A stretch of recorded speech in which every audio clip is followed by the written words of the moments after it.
नमस्कार, जय हिंद। आदित्य क्लासेस में आप लोगों का स्वागत है। आइए, स्टैटिक जीके की क्लास चल रही थी। क्या क्या कवर किया जा रहा है इसमें? हिस्ट्री, ज्योग्राफी, पॉलिटी, इकोनॉमिक्स और साइंस, इन सब के एमसीक्यू क्वेश्चंस कर रहे हैं हम डेली। डेली के 10 क्वेश्चंस हो रहे हैं और टारगेट क्या हमारा? प्रीवियस ईयर के 5000 क्वेश्चंस करने। चलिए आइए देखते हैं हम आज का पहला क्वेश्चन। पहला क्वेश्चन है, study of inscriptions is called. शिलालेख का अध्ययन कहलाता है आर्कियोलॉजी, नुमिस्मेटिक, एपिग्राफी या पैलियोग्राफी। बताइए। पुरातत्व, मुद्रा संग्रहण, पुरालेख या प्राचीन शिलालेखों का अध्ययन। करेक्ट आंसर बताइए। इसका करेक्ट आंसर कौन सा? हमारा सी, एपिग्राफी। क्या बोलते हैं इसको? पुरालेख। सी इज करेक्ट आंसर। अब बात करते हैं इंस्क्रिप्शन की। इंस्क्रिप्शन क्या होता है? Writing on hard surface. कोई भी हार्ड सरफेस पे पहले जो लिखा जाता था, जैसे स्टोन पे लिखा जाता था, पत्थरों पे या मेटल पे लिखा जाता था, तो इनको क्या बोलते हैं? इंस्क्रिप्शंस बोलते हैं। और जो इनकी स्टडी करते हैं उनको बोलते हैं आर्कियोलॉजिस्ट। ये होते हैं, उनको आर्कियोलॉजिस्ट बोलते हैं। चलिए सेकंड क्वेश्चन देखिए। Which of the following metal was not known during the Indus Valley civilization? निम्नलिखित में कौन सी धातु सिंधु घाटी सभ्यता के दौरान ज्ञात नहीं थी? Iron, gold, copper, silver. देखिए, इन तीनों की बात करें, कॉपर, गोल्ड एंड सिल्वर, इन तीनों की बात करें तो इनके बारे में ज्ञात था। और इनके साथ साथ ब्रॉन्ज के बारे में भी पता था। और इनको यूज करके क्या बनाया जाता था? औजार बनाए जाते थे और ऑर्नामेंट्स बनाए जाते थे। और क्या बनाया जाता था? और भी बहुत सारे हथियार बनाए जाते थे। अब देखिए, यहाँ पे किसके बारे में नहीं पता था? आयरन के बारे में नहीं पता था। तो करेक्ट ऑप्शन कौन सा है हमारा? A, iron. A is correct option. Iron के बारे में ज्ञात नहीं था। तीसरा क्वेश्चन देखिए। Which of the following chalcolithic site comes under Ganges system? निम्नलिखित में से कौन सी ताम्र प्रसारण स्थल गंगा प्रणाली के अंतर्गत आता है? हनुमानगढ़, आलमगीरपुर, रोपड़ या मोहनजोदड़ो। करेक्ट आंसर बताइए। चलिए देखिए, ये आता है आलमगीरपुर में। और ये क्या है? एक आर्कियोलॉजिकल साइट है। साइट जो कहां पे है? यमुना रिवर के पास है, यूपी में। कहां पे? यूपी में। चलिए आगे देखिए। Which type of forest occupies highest percentage of area in India? किस टाइप के वनों का क्षेत्रफल सबसे ज्यादा है, सबसे अधिक है इंडिया में, भारत में? बताइए।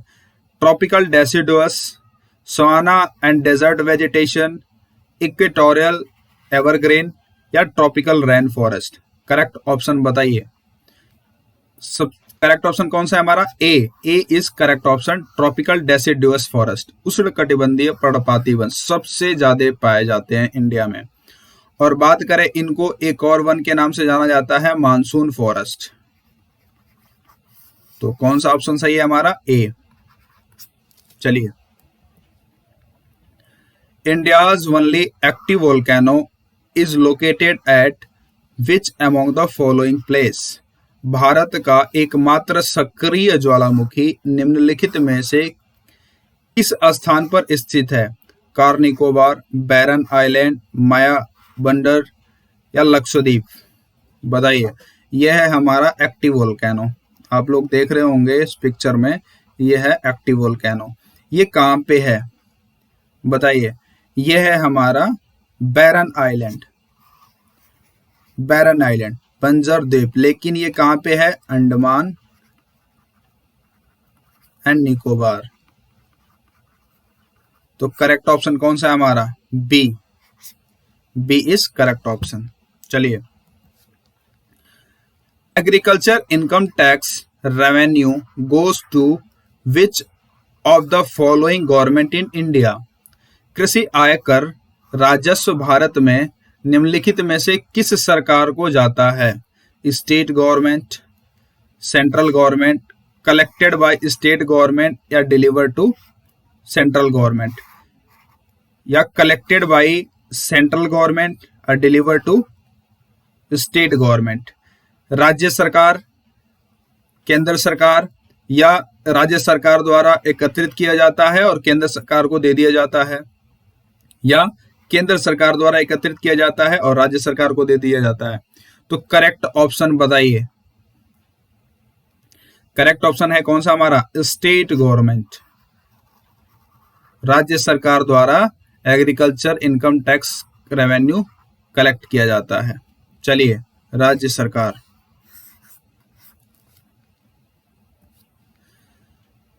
Which among the following is major qualitative control measure in India? निम्नलिखित में से कौन भारत में एक प्रमुख गुणात्मक नियंत्रण उपाय है? बैंक रेट पॉलिसी, बैंक दर नीति, ओपन मार्केट ऑपरेशन खुला बाजार परिचालन, वेज एंड मीन्स एडवांसेस तरीके और साधन अग्रिम, या मार्जिन रिक्वायरमेंट मार्जिन आवश्यकताएं। बताइए करेक्ट ऑप्शन कौन सा सही है हमारा? करेक्ट ऑप्शन है हमारा D, margin requirements. D is correct option. आगे देखिए, which antigen is present in O blood group? किस टाइप का एंटीजन ओ ब्लड ग्रुप में प्रेजेंट होता है? बताइए। देखिए, बात करते हैं ओ ब्लड ग्रुप की। इसमें नो एंटीजेंट, कोई एंटीजेंट नहीं होता। क्या होता है? इसमें होता है antigen A and antigen B. Antibodies in plasma. Antibodies होते हैं किसमें? प्लाज्मा में, एंटीजेंट ए के और एंटीजेंट बी के। लेकिन इसमें जो बात कर रहा है क्या, which antigen is present in O blood group, तो कोई भी एंटीजेंट नहीं होता है। तो आइदर ए और बी, नहीं, गलत है। बोथ ए एंड बी, ये भी गलत है।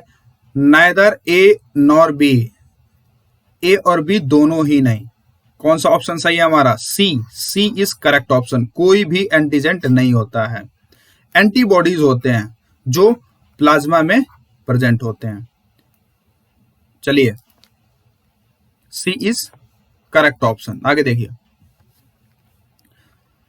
Bile is secreted by which of the following cell?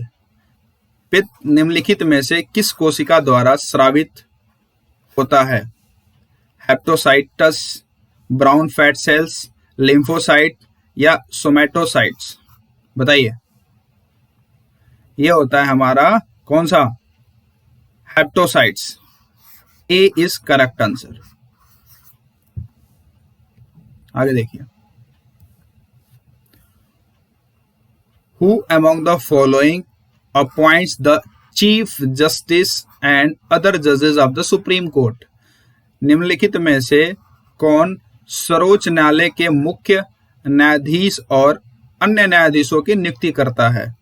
Prime minister, vice president, home minister या प्रेसिडेंट? बताइए कौन करता है chief justice and supreme court के जजों का अपॉइंटमेंट? अपॉइंट कौन करता है?